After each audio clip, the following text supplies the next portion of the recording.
Hi KCET 2025 aspirants. So as you all know, there is an offline document verification process will be started from 5th of May to 15th of May for all the students who are belonging to clause B to O at KEA Malleshwaram, Bangalore. Okay. So in this video, I'll be telling you how you can know what all documents you have to take. Okay. So the list is also provided by KEA. So let's check that.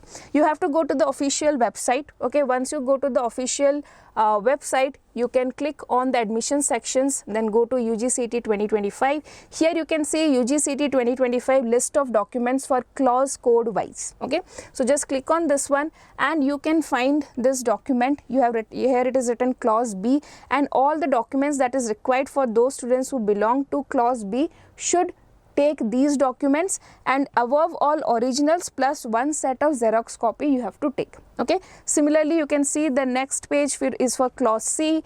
Like this it continues. You can download this or you can just take a screenshot. You can check in your system as well and make a list of all these documents, arrange them. So you can see up to it is given for all the clauses till O. Okay, so you have to take, so please do all the Xerox, arrange them, take a proper file and put all the files in order as the order is mentioned. Just arrange them accordingly and go for document verification. Okay, so please do not skip this or do not ignore this, as it is very important for your counseling process for getting seat. If your documents are not verified, you will not be eligible. Okay, so please take it at the highest priority and start arranging all your documents. Okay, that's all in this video. If you have any doubt, you can put down in the comment section.